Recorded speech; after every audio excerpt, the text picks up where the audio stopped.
Il n'y a qu'à regarder Kate Middleton pour tirer une véritable leçon de mode et d'élégance. Depuis son mariage avec le prince William en 2011, Kate Middleton continue de gravir les échelons de la mode et du style impeccable. Preuve en est le dernier look qu'elle a adopté pour sa visite à Elle Association. Si la mode britannique est parfois remise en question, il y a une Britannique en particulier qui se démarque de ses critiques, Kate Middleton. La princesse de Galles, 41 ans, a établi un record en devenant une figure royale à suivre en matière de mode.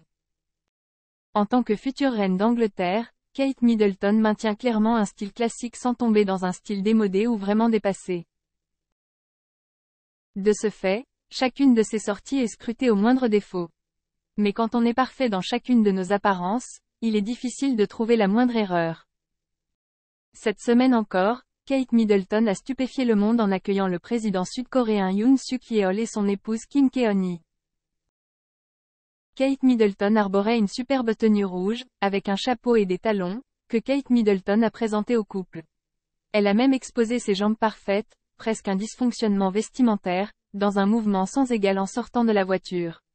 De quoi faire monter de plusieurs crans les températures fraîches de ces dernières semaines.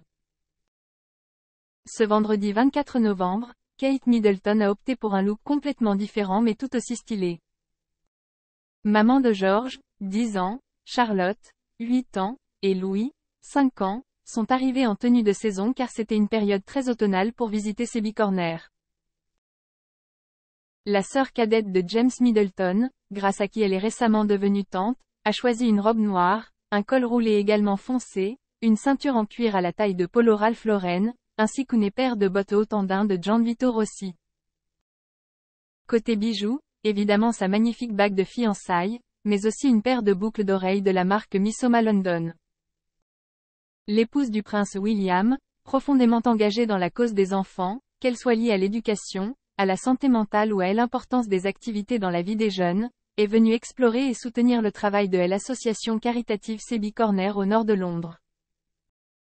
À l'approche des vacances de Noël, les organisations comme Sebi Corner sont essentielles pour aider les plus démunis, comme elle l'a déclaré dans la story Instagram du compte Prince et Princesse de Galles, voir Diaporama le nôtre.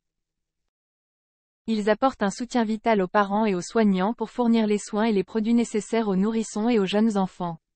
Kate, Mon top 4 est juste monstrueux également. Je parle de Naoki Urasawa avec Monster. Monster, ça a été une vraie claque également à la découverte de ce titre. Des titres seinen, plus matures. Jusqu'alors, moi je faisais plutôt la lecture de shonen. Quand est arrivé Monster, waouh, le scénario, feuilleton manga, on avait vraiment l'impression de suivre un feuilleton. À la lecture, c'était palpitant dans un style graphique extrêmement agréable, années 80-90, modernisé. Il n'y avait rien de travers à la lecture des titres de Monster. J'ai adoré lire Monster. Et encore maintenant, comme n'importe quel titre d'Urasawa, on se laisse complètement happer par l'univers. C'est addictif, on en redemande. 5e place. Ah, pour la 4e place, j'ai eu un petit pincement au cœur parce que je pense qu'il aurait mérité d'être dans le top 3. Sauf que je ne me vois pas sortir l'un des mangas du top 3 pour l'y inclure lui. Donc tant pis, il sera 4e. Pour le coup, il n'atteindra pas le sommet.